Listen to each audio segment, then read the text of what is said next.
देशाची आर्थिक राजधानी असलेल्या मुंबई महानगरपालिकेचे 27 रुग्णालय आहेत आणि या रुग्णालयांमधील औषध पुरवठा जो आहे तो आज सकाळपासून खंडित करण्यात आलेला आहे। याचं कारण म्हणजे जे औषध पुरवठादार आहेत त्यांचे तब्बल 120 कोटी इतकी रक्कम जी आहे ती थकीत ठेवण्यात आलेली आहे आणि त्यामुळे या औषध पुरवठादारांनी जे आहे त्या सकाळपासून हे औषध पुरवठा खंडित केलेला आहे। आणीबाणीची स्थिती 2 ते 3 दिवसांमध्ये मुंबई महानगरपालिकेच्या रुग्णालयांमध्ये सुरू होऊ शकते आणि या सगळ्या संदर्भात या असोसिएशनने आज एक पत्रकार परिषद घेतली। माझ्याबरोबर प्रेसिडेंट अभय पांडे जे आहेत। मुंबई महानगरपालिका एक देशाची आर्थिक राजधानी आहे, कोट्यावधीचे व्यवहार होतात, मात्र 120 कोटीमुळे आता इथल्या 27 रुग्णालयांना मोठा फटका बसण्याची शक्यता आहे।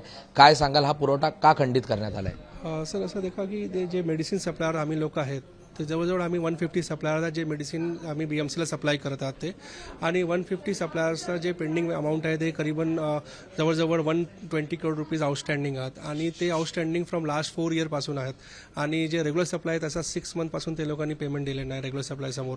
तर आमच्या लोकांचं पेंडिंग पेमेंट भरपूर आहे आणि फॉलोअप इंडिव्हिज्युअल फॉलोअप करून आम्ही थकलो होतो, तरी पण आमच्या लोकांचं आउटस्टँडिंग क्लिअर करत नव्हते लोक, आणि त्या संदर्भात आम्ही लोकांनी मिळून आमचे जे मेंबर आहात ते डिसाईड केलं की आम्ही सप्लाय बंद करू, कारण की आमच्याकडे अजून पैसे शिल्लक नाही आहे की मेडिसिन आम्ही प्रॉक्योर करून BMCला देऊ, असं त्यांच्याकडे पेमेंट पण नाही आहे तितकं।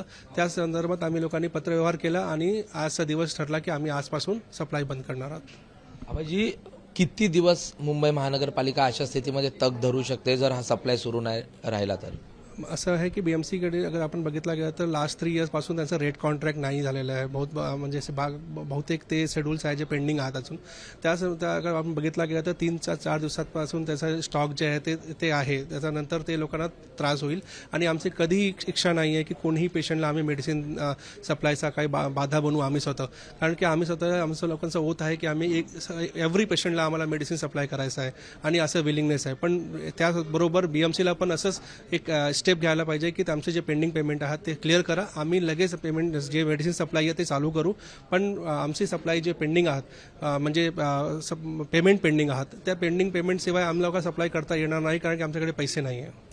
तुमच्याकडे पैसे नाही, मात्र मुंबई महानगरपालिका कोट्यावधी रुपये वेगवेगळ्या उपक्रमांवर लावते। अशा स्थितीमध्ये अतिशय महत्त्वाच्या असलेल्या औषध पुरवठ्यासाठी का पैसे उपलब्ध होत नाहीत? काय कारणं सांगितली जात आहेत तुम्हाला? कारणे म्हणजे काय, त्यांचं जे प्रॉक्युरमेंट पॉलिसी आहे ना ते कोलॅप्स झालेली आहे, कारण की ते लोक टेंडर करत नाही आहे, ते लोक फक्त डिपेंड आहेत लोकल परचेस आणि विलिंगनेस सप्लायवरती।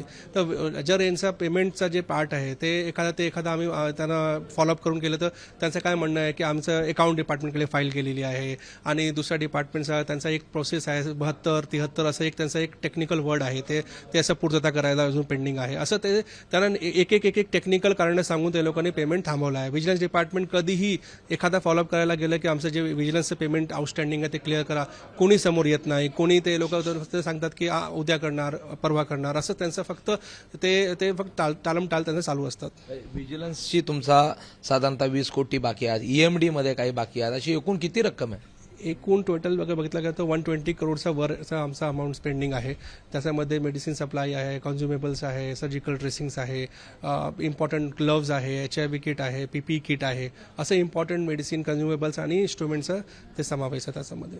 शेवटचा प्रश्न, तुम्ही आयुक्तांना एक पत्र लिहिलेलं आहे, त्या पत्राचं काय उत्तर आलंय का? यामध्ये काही डायलॉग्स होणार आहेत का? आणि हा सप्लाय जो बंद केलेला आहे तो नेमका तुम्हाला काय आश्वासन मिळाल्यावर तुम्ही परत सुरू करणार आहात?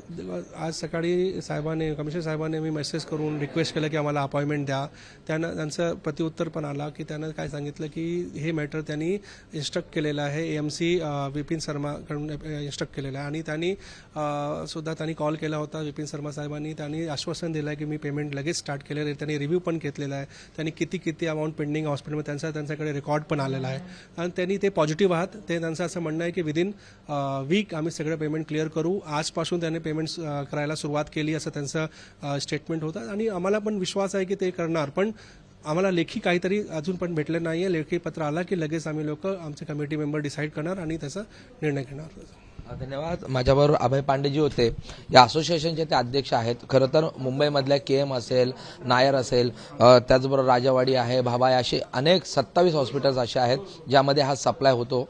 आणि जर आज या संदर्भात काही निर्णय झाला नाही, लेखी आश्वासन मिळालं नाही, तर 2 ते 3 दिवसापर्यंत मुंबई महानगरपालिकेची औषध पुरवठा जो आहे तो त्यांच्याकडे शिल्लक आहे. आणि तो जर संपला तर पुढे आणीबाणीची स्थिती निर्माण होऊ शकते. त्यामुळे आयुक्त आता नेमकं या संदर्भात काय निर्णय घेतात, सरकार यामध्ये काय हस्तक्षेप करतं का, हे पाहणं गरजेचं आहे.